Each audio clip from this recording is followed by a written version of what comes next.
Urcare Consult, conseil en investissement financier et immobilier spécialisé dans le secteur de la santé, y compris seniors et bien-être, vient de publier son étude de marché annuelle sur les marchés de la santé et de l'immobilier de santé dans 11 pays. France, Allemagne, Autriche, Belgique, Espagne, Irlande, Italie, Pays-Bas, Portugal, Royaume-Uni et États-Unis. Nos études contiennent les sections suivantes. Environnement économique. Sur l'économie, nous décrivons les situations macroéconomiques des différents pays. Les pays du Nord affichant en général une meilleure performance économique, une dette publique et un taux de chômage plus faible que ceux du sud de l'Europe. Nous parlons également de l'inflation qui est repartie à la hausse dans la plupart des pays. Population. Nous donnons les chiffres de population par tranche d'âge. Un tsunami démographique avec un fort vieillissement de la population est à l'œuvre dans tout l'Occident. Les deux pays européens vieillissant le plus sont l'Allemagne et l'Italie, alors que la France, l'Irlande et le Royaume-Uni affichent des bons taux de natalité. Le nombre et la proportion des plus de 75 ans est donc en forte augmentation, ce qui crée une forte demande pour la prise en charge à domicile et en établissement. Il y a également plus de patients chroniques, des gens atteints de diabète, qui ont besoin de dialyse, qui ont des maladies respiratoires ou du cancer. La demande est donc au rendez-vous. La solvabilité de la population des seniors. Nous indiquons leur patrimoine et leurs revenus moyens par pays. Autre section, le marché de la santé. Le système de santé. Nous décrivons sa structure et ses différents intervenants par pays. Les dépenses de santé. Nous signalons les montants de dépenses de santé, leur nature et leur croissance pour les différents pays. Remboursement. Nous décrivons les remboursements publics et les assurances privées, ainsi que les restes à charge qui varient fortement d'un pays à l'autre. Les autorisations. Comme vous le savez, dans la plupart des pays, à part le Royaume-Uni, les cliniques et les centres de santé sont soumis à autorisation préalable. Les EHPAD, donc maisons de retraite médicalisées, sont également soumis à autorisation en général, à part en Allemagne et au Royaume-Uni. Les résidences seniors, elles, sont en général non soumises à autorisation. Consommation médicale. Elle est en augmentation dans la plupart des pays, en lien avec la croissance du nombre de patients chroniques et de l'espérance de vie que nous avons évoquée. Les professionnels de santé. Il y a moins de médecins disponibles pour soigner les patients et les résidents, et certains pays comme l'Allemagne souffrent également d'une pénurie d'infirmières. Plus d'efficience et d'organisation sont donc requises dans les établissements. Nous indiquons le nombre de lits par pays, les parts de marché entre le privé, le public et le non lucratif, qu'on appelle également l'associatif, le taux d'équipement par région des différents pays et le mode de financement et de remboursement. Pour les différentes classes d'actifs, la première, le marché MCO, médecine, chirurgie, obstétrique, donc ce sont les cliniques chirurgicales. Ensuite, nous avons les cliniques de soins de suite et réadaptation, SSR, les cliniques psychiatriques, les services ambulatoires de type maison médicale, centre de radiologie, centre d'oncologie, de radiothérapie. Le marché des EHPAD, donc les établissements hébergeant des personnes âgées dépendantes, médicalisées, ainsi que le secteur des résidences seniors services qui, elles, sont non médicalisées. Nous parlons également des principaux acteurs de la santé, donc les principaux exploitants. Pour les différents exploitants présentés, nous en avons à peu près 200, nous faisons un profil d'une page et décrivons la société, son offre de service, sa taille, les pays dans lesquels elle intervient, ses chiffres financiers, ses marges, son management, donc l'équipe de direction, et sa stratégie de croissance et sa stratégie également en termes immobiliers. Nous présentons donc les consolidateurs du marché européen.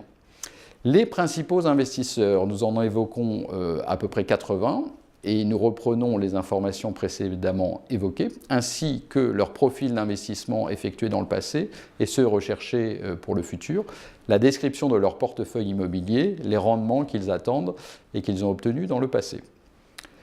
L'immobilier de santé. Nous indiquons les volumes d'investissement et les principales transactions dans l'immobilier de santé par pays. Également les types de baux pratiqués, la durée pouvant varier d'un pays à l'autre. Le partage des charges entre locataires et propriétaires peuvent également varier, c'est ce qu'on appelle le double net ou le triple net, et les rendements que nous avons observés dans les différents pays sur les différents marchés. Nous évoquons également les obstacles éventuels à l'externalisation immobilière.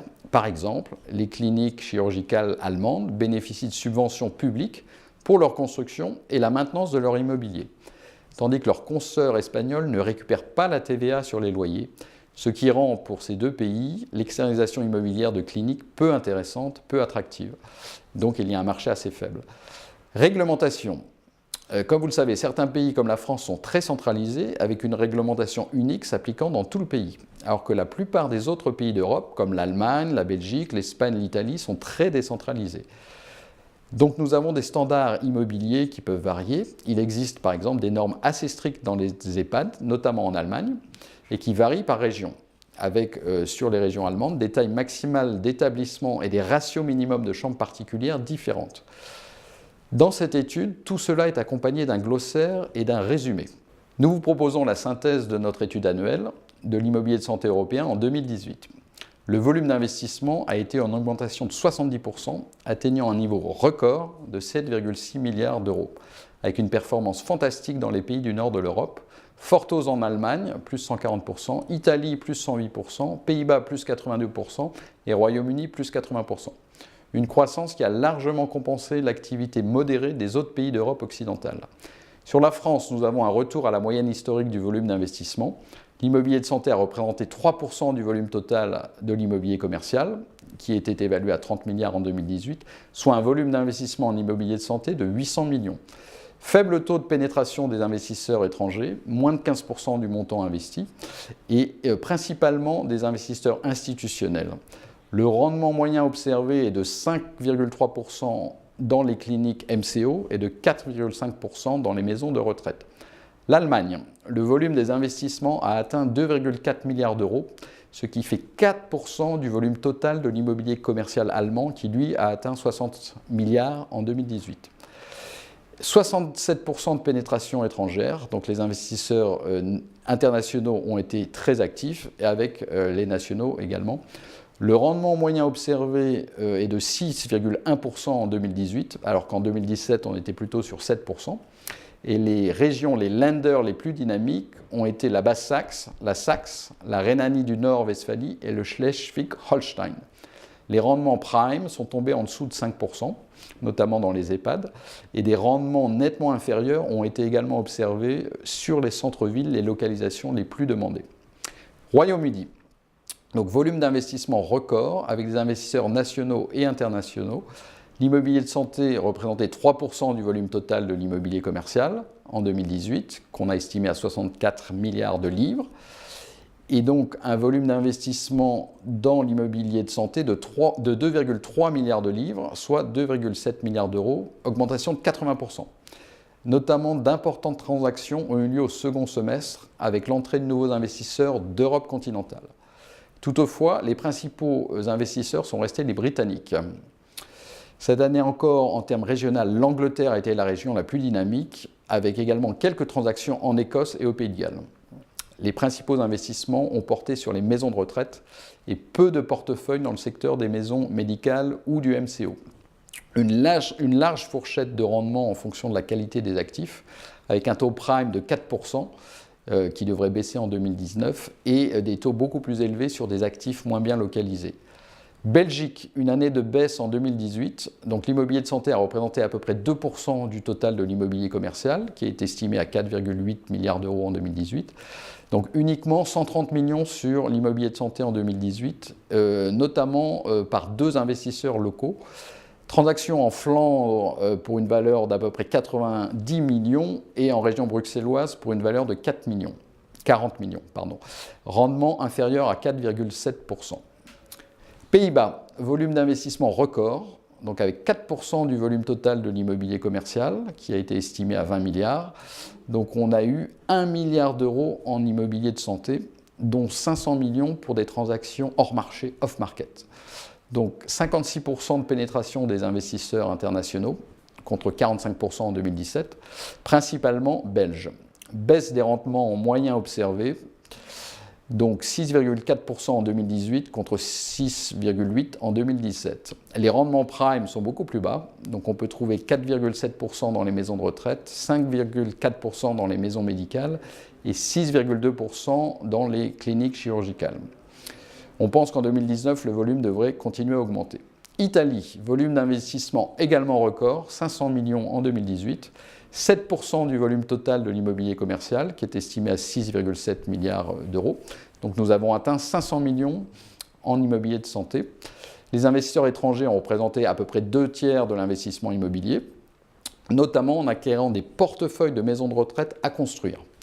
La catégorie d'actifs la plus courante est effectivement la maison de retraite qu'on appelle RSA en Italie. Il y a également des projets de réaménagement d'anciens hôpitaux publics pour les transformer en centres de soins de suite et de réadaptation. Le rendement prime a été estimé à peu près 5,7%. Espagne, marché stable en 2018. L'immobilier de santé représente 2% du volume total de l'immobilier commercial qui est estimé à 10,2 milliards d'euros. Donc nous avons atteint 200 millions dans l'immobilier de santé avec des investisseurs locaux mais également internationaux. Portugal, on a un marché en développement qui offre un bon rendement. Le volume total de l'immobilier commercial est estimé à 3,5 milliards d'euros en 2018. Pas de transactions significatives dans le domaine de l'immobilier de santé cette année. Mais nous avons espoir qu'en 2019, le marché présente des transactions. Donc la stratégie d'investissement transfrontalière devrait orienter le marché en 2019 et un nombre significatif d'investisseurs d'immobilier alternatif met en œuvre des mandats pan-européens dans l'immobilier de santé, ce qui leur permet d'investir dans différents pays. Donc nous avons vu que nous avons atteint un volume d'investissement record à 7,6 milliards en 2018 et du fait qu'on a un effet de base défavorable, nous pensons que nous allons atteindre 6 milliards en 2019 avec une nouvelle compression des taux de capitalisation dans un contexte de taux d'intérêt toujours bas. Par pays, ça nous donne les prévisions suivantes. France, marché stable, qui devrait être inférieur à 1 milliard d'euros en 2019. Donc nous attendons une combinaison de portefeuilles primaires et secondaires, ainsi que de nouvelles constructions dans les cliniques et les maisons de retraite, ce qui devrait maintenir le marché français stable à son niveau historique. Donc compte tenu de la forte concurrence entre les investisseurs institutionnels, les taux de rendement prime devraient continuer à chuter en dessous de 4,5% pour les maisons de retraite. Allemagne, un marché attendu en dessous de 2 milliards d'euros, en raison de l'effet de base défavorable par rapport à 2018 qui était une année record. Un marché qui devrait rester très liquide, stimulé à la fois par les installations existantes et les nouvelles constructions dans le secteur des maisons de retraite et des cliniques de soins de suite et de réadaptation. Les rendements restant orientés à la baisse. Royaume-Uni, attendu en dessous de 2 milliards de livres, en raison toujours de l'effet de base défavorable, mais un marché que nous estimons toujours attrayant pour les capitaux étrangers. Donc après une nouvelle année record en 2018, on devrait avoir une petite baisse en 2019, mais ce marché devait représenter un marché attractif pour les capitaux étrangers, notamment d'Europe, du Moyen-Orient et d'Asie, en dépit des incertitudes politiques actuelles liées au Brexit qui subsistent.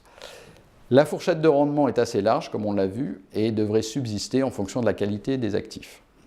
Belgique, le marché pourrait s'élever à 200 millions en 2019.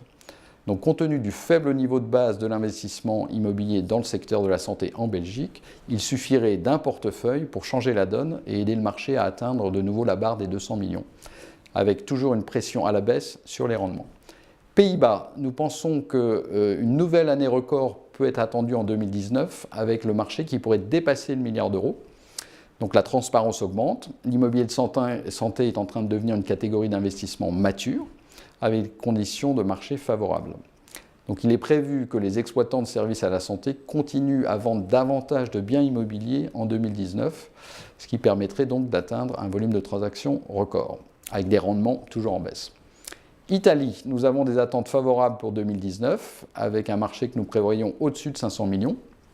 Il devrait continuer d'attirer les investisseurs locaux et internationaux pour des nouveaux sites, ainsi que des investissements pour des sites existants dans les maisons de retraite et les cliniques. Donc un rôle important du marché secondaire peut être attendu en 2019.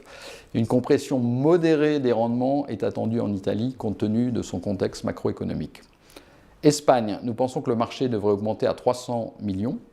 Donc nous laissons un peu derrière nous la crise politique en Catalogne, qui reste l'un des régions moteurs de la croissance économique, qui devrait donc être supérieur à 2% en 2019 en Espagne, ce qui est une bonne performance. Et donc le nombre et l'appétit des investisseurs locaux, mais également internationaux, devraient augmenter, Nous pensons donc que les vendeurs vont mettre plus de produits sur le marché et donc que le volume d'investissement pourrait atteindre les 300 millions avec des taux de capitalisation, donc des rendements toujours orientés à la baisse. Portugal, nous pensons que le volume des investissements devrait augmenter en 2019 à partir d'une base assez faible. L'appétit croissant des opérateurs étrangers pour les maisons de retraite et les cliniques de soins de suite et de réadaptation existantes et nouvelles devrait continuer à conduire à des opportunités d'investissement pour les investisseurs immobiliers du secteur de la santé. Je vous remercie de votre attention.